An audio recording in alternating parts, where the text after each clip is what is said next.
반갑습니다. 스리랑 여사의 땅따먹기입니다.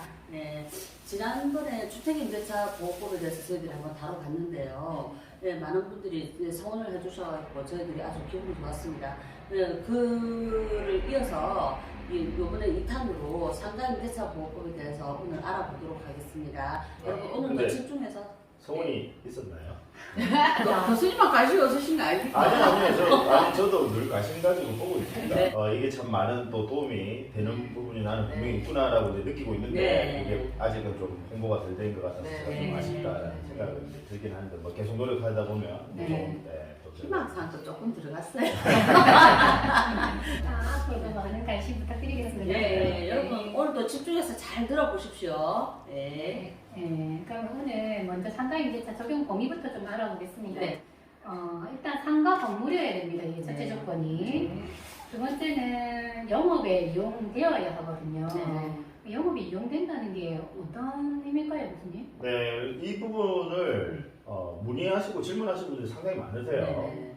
상가 건물 임대차 보호법이다라고 하니까 우리가 이제 상가하면 보통 뭐 음식 팔거나 목욕 네. 팔거나 뭐 이런 네. 것만 이제 생각을 네, 하시는데 우리 법에서는 이제 적용 범위에 관해서요, 뭐 사업자 등록의 대상이 되는 건물이라는 표현을 써요. 네.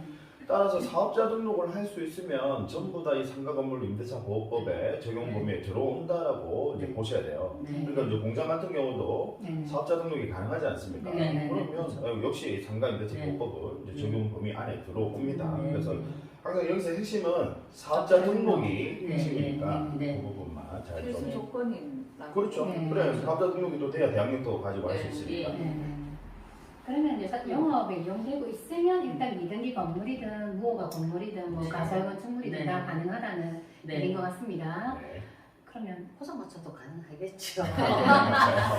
네, 뭐 사업자 등록만 된다면. 이 웬만하면 사업자 등록은 다 돼요, 세법에서는. 네. 근데 각각의 뭔가 업을 하기 위해서는 우리가 뭔가 등록이라는 걸 또 해야 되는 네. 것들이 많이 있습니다. 예. 등록이라든지 신고라든지 허가라든지. 네. 거기에 보통 보면 이제 우리 중개업도 그렇지 않습니까? 네. 가설 건축물에는 중개업 등록이 안 돼요. 네. 그렇죠. 그러니까 예. 결국 사업자 등록이 안 되거든요. 네. 그래서 이제 그런 제한들이 있으니까 어쨌든 사업자 등록이 최종적으로 이제 가능하다는 것은 전제 조건이 뭐 신고나 허가나 네. 등록이나 이런 것들이 다 가능하다는 전제하에서 마지막으로 사업자 등록이 네. 이제 가능한 그런 물건들은 이제 상가임대차 보호법이 적용된다. 네.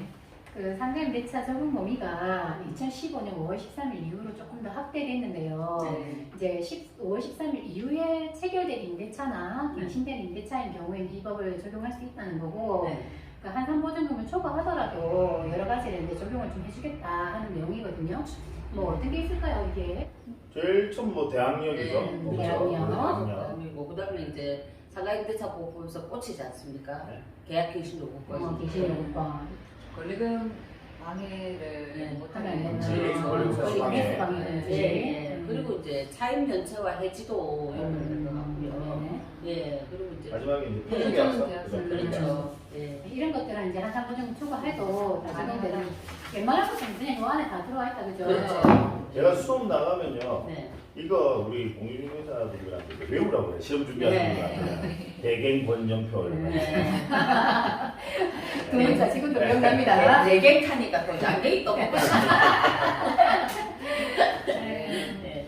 이제 대항력과 우선 변제권의 효력 발생 시기를 한번 보실 건데 네. 지금 대항력의 발생 시기는 건물 인도와 사업자 등록이 이제 기준으로 되는 거고 네. 지금 주택임대차보호법과 좀 다른 게 네. 주택임대차보호법은 인도 그러니까 인도와- 점유율은 똑같고 네. 세무 점유율은 똑같고 똑같고. 이제 상가임대차보호법은 사업자 사업자 등록, 등록이고 우리 주택임대차보호법은 주민등록. 주민등록. 네. 네. 시간은 다음날 0시로 네. 발생 시기는 똑같습니다. 똑같고. 네. 우선 변제 발생 시기도 이제 주택임대차랑 똑같이 네. 대항력하고 확정일자 확정일자.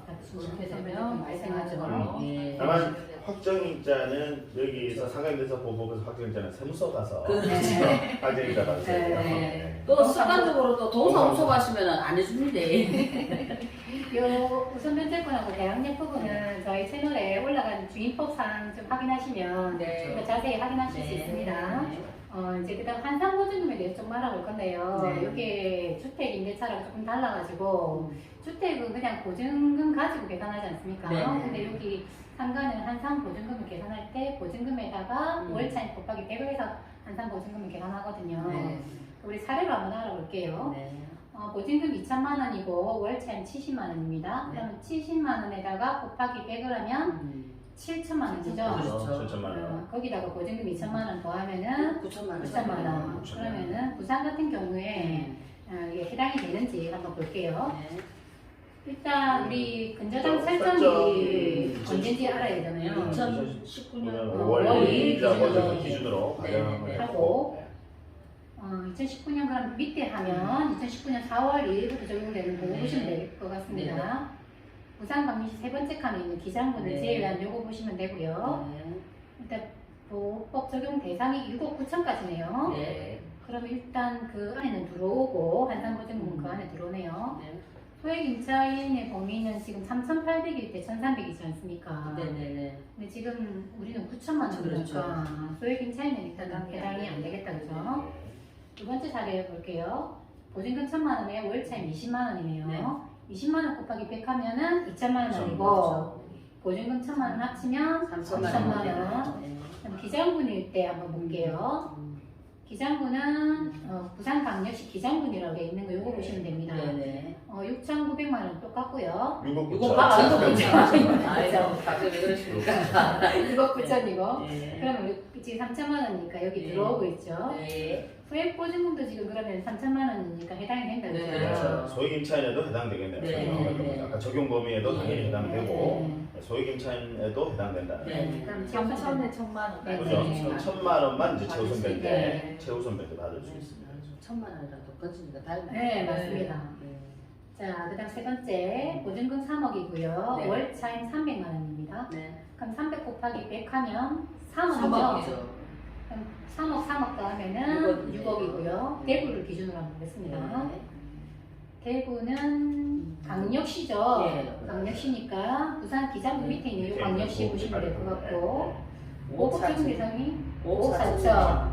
그럼 일단 초과하네, 그죠? 네. 그럼 한산보증금 초과하게 되면 대표님 뭐가 제일 문제죠, 우리가? 상가임대차 보호법의 적용 범위가 벗어나는 것들은 아까 앞에서 보셨던 대개 권역표 제가 외부하고 아, 있어요. 네. 그건 적용이 돼요. 네. 그건 적용이 되는데 네. 우선 변제권은 인정되지 않습니다. 네. 그래서 아무리 확정일자를 받더라도 네. 우선 변제권이 인정되지 않으니까 네. 만약에 이 상가 건물이 이제 경매에 들어갔을 때 네. 우선 변제권이 인정되지 않으니까 이분이 이제 우선적으로 배당을 못 받게 되니까 네. 결국은 그렇게 되면 나중에 만약에 대항력 있는 임차인이라면 네. 네. 그러니까 우리 말소 기준 권리보다 먼저 선순위. 선순위라면 네. 그때는 낙찰자가 인수해야 되는 뭐 그런 문제가 생길 수도 있습니다. 6억 같은 거 인수하게 되면 엄청나게 문제가 되겠는데 그렇게 환산 보증금이니까요. 아, 환산 보증금이니까 맞네요. 앞에 실질적으로 보증금은 3억만. 3억이죠. 3억만 예상하는 거죠. 맞네요. 네. 근데 보증금이 나중에- 억대로 진짜 만약에 예를 들어서 3억 이렇게 넘어가면 사실상 좀 힘들지 않겠습니까? 경매로 만약에 실행이 된다면.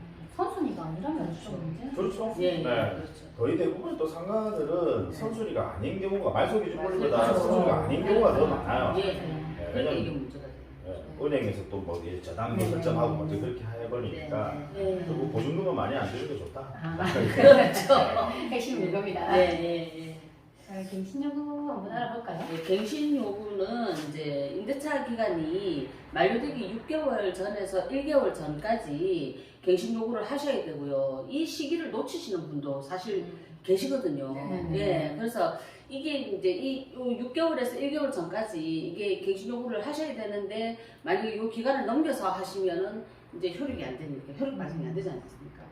이런 거를 꼼꼼히 잘 따지셔서 달력으로 체크하셔서 꼼꼼히 보셔야 될 것 같습니다. 이거 조금 헷갈릴 수 있는 부분이 네. 주택 임대차 같은 경우에는 또 네. 6개월 6개월에서 전부터 2개월까지. 2개월까지 예. 그거 좀 다르니까 네, 예. 체크하시고요. 네, 그리고 최초 임대차 기간을 포함해서 전체 임대차 기간이 10년을 넘지 못하도록 되어 있습니다. 그 예전에는 이게 보호법이 개정되기 전에는 5년까지였는데 해서 10년으로 지금 바뀌었거든요. 네. 네. 계약 갱신 거절 사유들이 좀 있거든요. 아, 예. 그거 먼저 네. 한번 좀 살펴보겠습니다. 네. 제가 한번 중요한 핵심 부분만 좀 짚어드릴게요. 네. 첫 번째 보시면 이제 임차인이 네. 3기 3기 차임액에 해당하는 금액을 이제 연체를 했다. 네. 차임을 네. 연체를 했다. 자, 근데 일단 법에서 이제 3기라는 표현을 이제 쓰는 것은 그 이유가 있습니다. 우리 월세를 보통 이제 월 단위로 이 차임을 지급하는 경우가 그렇죠. 많지만 거의 네. 대부분 월 단위로 지급을 네. 하죠. 근데 뭐 보름마다 지급하는 경우도 있을 수 있고요. 네. 뭐 2달에 한 번 또는 뭐 분기별로 네. 이렇게 지급할 수도 있습니다. 그래서 그걸 3기라고 표현했어요. 그래서 네. 결국은 네. 3회 세 네. 번을 네. 연체를 하게 되면 이제 이런 사람들은 계약갱신 요구를 인정해 줄 필요가 없다라는 법의 그 취지입니다. 그다음에 우리 색깔 표시된 것만 보시면 될 것 같은데 네. 6번 거기 항목 보시면 임차한 건물에 이제 전부 또는 일부가 멸실이 되어서 네. 임대차 목적을 달성하지 못하게 된다. 이건 임차인의 과실인 경우에는 당연합니다. 네. 임차인의 과실로 임대차 목적물이 일부가 멸실이 됐다. 네. 그러면 그 경우에는 당연히 그 거절. 계약갱신 그렇죠. 거절 그렇죠. 할 수 있는 건 그건 당연하고요. 네. 이제 이 경우에는 그 외에 그러니까 예를 들어 천재지변이라든지 불가항력적인 그 사유로 인해서도 어쨌든 임대차 목적물이 멸실이 됐다라고 한다면 제대로 임대차를 할 수가 없거든요. 네. 건물 수리도 해야 되고 네. 그래서 이런 경우에는 어쨌든 계약갱신 요구를 거절할 수 있다라는 것이고. 그다음 맨 마지막 7번 항목 이게 이제 제일 중요한 것 같아요. 네. 이제 많이들 오해하시는 네. 분도 네. 많으시고 네. 건물을 이제 철거하거나 재건축하기 위해서 네. 그럼 이제 건물이 비워져야 되니까 그렇죠. 네. 그래서 이 경우에도 역시 계약갱신 요구를 거절할 수 있는데 네. 다만 지금 우리 전제 자체가 뭐냐면 계약 체결 시에 법에서는 계약 체결 시에 그 상가 임차인과 임대인이 그 임대인이 임차인에게 이 내용을 계약 이 체결 시에 네. 이렇게 재건축할 수도 있다 네. 뭐 이런 이야기들을 고지한 경우에 네. 그런 경우에만 역시 계약갱신 요구를 거절할 수 있다는 거지. 무조건 내가 뭐 건물 짓고 내가 건물 새로 지을 거야라고 해서 너 나가 뭐 계약갱신 요구 거절 뭐 이렇게는 되지 않습니다. 네. 그 부분에서 좀 오해가 많으신 것 네. 같아요. 여러 가지 사례가 있는데 이제 네. 우리는 이제 갱신 요구 가능 여부만 한번 체크하고 넘어갈게요. 네. 법 개정 이전에 아까 소장님 말씀하셨다시피 갱신 요구 기간이 5년이었고 2018년 10월 16일이 법 개정되고 그렇죠. 10년으로 바뀌었거든요. 네. 그래서 그러면 2014년 12월 1일 날 계약을 했을 때와 13년 12월 1일 날 계약을 했을 때 그 차이점을 한번 따져보도록 하겠습니다. 14년 12월 1일 날 1년 계약을 했습니다. 그러면 14, 15가 한 번, 15, 16이 두 번째 계약이고 네. 16, 17이 세 번째, 17, 18이 네 번째잖아요. 그렇죠. 그럼 지금 네. 법이 이 지금 네 번째 기간 안에 안에 그죠. 10월 16일 날 그렇죠. 네. 그러면 이제 이분 같은 경우에 5년이라 하더라도 한 번 더 갱신할 수 있는 기간이 남아있지 않습니까? 그렇죠. 그런 경우에는 갱신 요구가 10년으로 바뀐다 그렇죠. 이런 그렇죠. 얘기죠. 네, 적용된다. 네네네. 그래서 이분은 가능한 거고 2013년 12월 1일 날 1년 계약을 한 경우에는 13, 14가 한 번, 14, 15가 두 번, 15, 16이 세 번째고 16, 17이 네 번째고 그 다음에 17, 18 요때 이제 법이 바뀌었거든요. 그렇죠. 요 중간에 요 계약 기간 네, 중간에 네. 이제 남은 법이 개정이 됐으니까 네. 이때는 지금 갱신 요건이 이제 더 그 전에 5년이었으니까 네. 이제 갱신 요건이 더 남아있지 않지 않습니까? 네. 그러니까 이분들은 이제 바뀐 10년이 이제 소급 적용되지 않는다는 거죠. 네, 불가능하다는 거죠. 네. 그럼 아까 이제 앞전 사례 같은 경우에 18년에서 19년 되기 전에 이제 법이 바뀌었지 않습니까? 그렇죠. 그럼 요때부터 10년인 거는 아니지 않습니까? 아니죠. 앞에 5년이죠. 그렇죠. 네. 최초 앞에 계약일 최초 계약일로부터 그렇죠. 10년인 거 10년이다. 이거 기억하셔야 됩니다. 네. 이제 권리금 회수기계 보호에 대해서 조금 더 알아볼게요. 네. 이제 임대인은 이제 임차인이 권리금을 받는 거에 대해서 언제부터 언제까지 기간에 대해서는 방해하면 안 된다 이런 내용이거든요. 그 기간이 6개월 전부터 이제 종료 전까지, 임대차 종료시까지 이때는 이제 방해하면 안 되는 건데 어떤 게 방해고 어떤 게 방해가 아닌지를 한번 살펴보도록 하겠습니다. 네. 방해에 해당되는 행위가 여러 가지가 있는데요. 일단 첫 번째, 임차인이 주선한 신규 임차인이 되려는 자에게 권리금 요구 및 수수한 행위. 우리 권리금 계약은요 네. 임대인과 이 임차인 간의 계약이 아니라 그렇죠. 기존에 있는 임차인과 신규 임차인 네. 간의 이제 계약이니까 네. 그 임차인이 당연히 이제 새로운 신규 임차인을 이제 주선을 합니다. 일반적으로 그 주선을 했는데 근데 이분에게 임대인이 그 새로운 신규 임차인에게 야 나한테 권리금 줘라고 하는 거예요. 네, 그죠? 그건 당연히 기존에 있는 임차인의 권리금 회수기를 보호해줘야 될 의무가 있는 임대인 입장에서 봤을 때 해서는 안 되는 짓이다라는 거죠. 그렇죠. 넓으신 분. 두 번째, 신규 임차인이 임차인에게 권리금을 지급하지 못하게 하는 행위. 그죠? 이거는 이제 약간 소극적으로 네. 우리 임대인이 네. 신규 임차인에게 이제 권리금을 이제 주려고 하는데 네. 야 이걸 주지 마라. 네. 야 주지 마. 뭐 이게 진짜 더 넓으신 분도 같아요.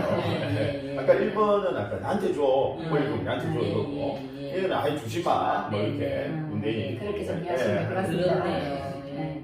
세 번째는 이제 조세 공과금, 주변 상가 건물의 차임 및 보증금 등에 비추어서 현재 고액의 차임 등과 보증금을 요구하는 행위.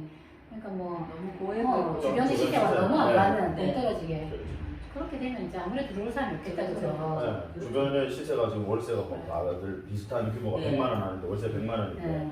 뭐 갑자기 새로운 신규 임차인이 1000만 원 줘. 뭐 이렇게 너무 오반 아, 거. 진짜 현장이네요. 아니 권리금을 받을 수 없는 네. 상황이 그렇죠. 생기죠. 네. 그다음 마지막으로 네. 정당한 사유 없이 임대차 계약을 체결 거절하는 경우에 이제 뭐 방해 행위에 해당된다는 거고요. 네. 그럼 정당한 행위는 어떤 게 있는지 네. 한번 좀 말씀해 주시겠어요? 네, 뭐 이제 신규 임차인이 되려는 자가 보증금 또는 차임을 지급할 자력이 없는 경우 이게 참 사실 애매하죠. 애매하거든요. 우리 참 애매합니다. 네. 어떻게 가세요? 이게 자력이 없는 경우라고 하면 우리 이제 민법에서요. 네. 법에서는 이제 무자력자를 이야기해요. 네. 그 이제 무자력이라는 게 뭐냐면 어떤 사람이 가지고 있는 플러스 재산, 나한테 이익이 되는 플러스 재산, 이걸 이제 적극 재산이라고 표현을 하고, 네. 그다음 뭐 부채라든지 이런 채무, 이 네. 마이너스 재산을 소극 재산이라고 하는데, 네. 이 적극 재산과 소극 재산을 서로 합치는 거예요. 네. 합쳐가지고 소극 재산이 더 많아요. 네. 이걸 무자력이라고 하거든요. 네. 그래서 이런 분들이 무자력이면 당연히 이제 새로운 그 신규 임차인이 무자력자야. 그러면 임대인한테 제대로 보증금이나 월세 이런 것들을 지급할 가능성이 없지 않습니까? 네. 지금 당장 어디서 빌려와서 줬다 하더라도 네. 앞으로 못 줄 게 뻔하단 네. 말이죠. 그렇죠. 그래서 이런 경우에는 권리금 회수기에 보호 안 해줘도 네. 임대인에게 충분히 정당한 사유가 있다라고 충분히 볼 수 있지 않겠습니까? 네. 그런 임차인 들어오는 거 방지지 않을 거니까. 이거는 입증을 누가 해야 됩니까?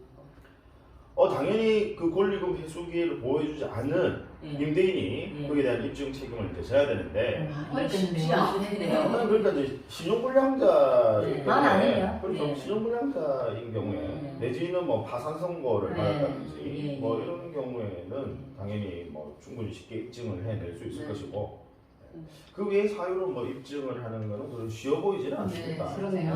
그 수교소에서 좀 잘 차리고 임대를 좀 만나볼 필요가 있을 것 같습니다. 뭐 그렇죠. 네. 근데 만약에 이제 또 이 임차인이 기존에 있는 임차인이 네. 그걸 알면서도 만약에 또 임대인이 그러면 속였다라고 하면 그렇죠. 역시 또 문제가 될 수 있을 것 같아요. 그렇겠네. 그리고 신규 임차인이 의무를 위반할 우려가 있을 때 임대차를 유지하기 어려운 상당한 사유가 있는 경우는 지금 정당한 사유로 보는 행위인데 이것도 뭐 네. 마찬가지죠. 네. 우리 신규 임차인이 의무를 위반할 우려가 있다. 네. 그럼 뭐 우리 임차인의 의무라고 하면 뭐 어떤 게 있겠습니까? 관리 그러니까 유지 관리, 그죠, 유지 관리, 네. 유지 관리에다가 네. 그다음 차임 지급, 그렇죠. 차임 지급 네. 뭐 이런 게 임차인의 큰 의무인데 네. 그 의무를 위반할 상당한 우려가 있어 보인다. 네. 아까 말 1번이랑 조금 비슷한. 비슷한, 예. 네. 이것도 얼굴 보고 받는 거예요. 깨끗하게 해가지고 많이. 아이고 그렇죠. 뭐 내지는 뭐 그럴 수도 있겠죠. 아주 뭐 이 건물에 아주 위험한 그런 임차인이 막 그런 업을 한다. 네. 그래서 뭐 건물에서 그래서 건물에서 예를 들어서 막 네. 화학 실험을 하고 뭐 폭탄 실험을 네. 하고 그런 제조업체가 많이 들어온다. 뭐 이런 경우에도 뭐 위험하니까 그런 네. 해당될 수는 있겠죠. 네. 그리고 이제 또 다음으로 임대차 목적물인 상가 건물을 1년 6개월 이상 영리 목적으로 사용하지 않은 경우도 이게 정당한 사유로 보지 않습니까? 근데 이게 잡음이 좀 많았거든요. 이게 임대인이다, 임차인이다 해가지고 이렇게 헷갈려 하셨던 부분들이 있었던 것 같거든요. 대법원에서 판례가 나오면서 이 부분을 명확하게 네. 언급을 했습니다. 네. 그래서 이 부분에 이제 행위 주체는 임차인을 말하는 게 아니라 네. 임대인이 네. 상가 건물을 1년 6개월 이상 영리 목적으로 사용하지 않는다. 좀 네. 쉽게 이야기하면 공실로 비워둔다는 거죠. 네. 1년 6개월 이상 공실로 비워둬야 될 뭔가 중대 그런 사유가 있다라는 거예요. 네. 1년 6개월 동안. 예. 그래서 사실 1년 6개월은 상당히 길지 않습니까? 그렇죠. 그래서 저 긴 기간 동안에 뭐 아마 대표적인 예는 이제 내가 뭔가 공사를 해야 되겠다. 네. 라는 거죠. 뭐 대대적인 뭐 리모델링을 해야 네. 되겠다든지 뭐 그런 게 상당히 이제 예를 들어 건물이 큰 건물인 것 같으면요 네. 상당히 많은 또 공사 기간이 소요될 거 아닙니까? 네. 그럼에도 불구하고 공실로 비워낼 그런 사유가 있음에도 불구하고 내가 임대차 계약을 하지 않으려고 하는 뭐 그런 이유가 있을 때 그때는 이제 권리금 회수기에 역시 보호해주지 않아도 된다라고 이제 보는 겁니다. 그리고 임대인이 선택한 신규 임차인이 임차인과 권리금 계약을 체결하고 권리금을 지급한 경우, 이 경우는 임대인이 선택한 임차인. 임대인이 소개한 네. 임차인이 착한 임대인이네. 그렇죠. 네. 어쨌든 월세를 빨리 받기 위해서. 예. 뭐 좋게 이야기하면 아주 자상한 임차인이고, 그러네요. 그냥 자상한 임대인이고, 네. 나쁘게 얘기하면 오지라고. 그렇죠. 갑자기 제가 왜 움츠려 될까요? 제가 좀 오지랖이 넓습니다. 그런데 이제 이걸 위반했을 때 임차인에게 손해배상을 해야 되는 그런 상황이거든요. 네. 위에 이런 방해를 하지 말라 네. 했는데도 그렇죠. 이제 손해를 입히게 되면 손해배상 책임을 지게 되는 거고, 네. 이제 이게 범위가 손해배상인 신규 임차인이 임차인한테 주려고 했던 돈, 권리금, 그다음에 아니면 임대차 종료 시에 지급하기로 했던 권리금, 또 그 중에 낮은 거, 그거를 손해배상으로 지급해야 되는 거고, 임대차 종료 날부터 3년까지 행사를 안 하면 소멸하는 거죠. 네. 네. 그렇죠. 그러니까 뭐든지 이 기간이 중요한 것 같아요. 뭐든지 이게 뭐 배당도 우리들 경영국에서도 보면 배당도 왜 딱 그때까지 안 해가지고 또 배당 못 받는 분들이 많은 것처럼 뭐든지 기간 내에 딱 줬을 때 이거를 하셔야 되는데 꼭 뒤늦게 하시려고 하시는 분들이 간혹 있지 않습니까? 네, 신경 써야 되는 부분이 맞습니다. 네. 오늘 준비한 내용은 여기까지입니다. 주택임대차랑 같이 비교해가면서 같이 보시면 좋을 것 같아요. 상가임대차 보호법은 굉장히 광범위한 내용입니다. 그래도 이제 저희들이 많이 이렇게 함축시켜서 한다고는 했는데 그래도 다소 산만하지는 않았나 좀 걱정은 되는데 그래도 최선을 다했으니까 여러분 앞으로도 계속 애청 바랍니다. 감사합니다 여러분. 구독, 좋아요, 알람 설정 부탁드립니다. 감사합니다.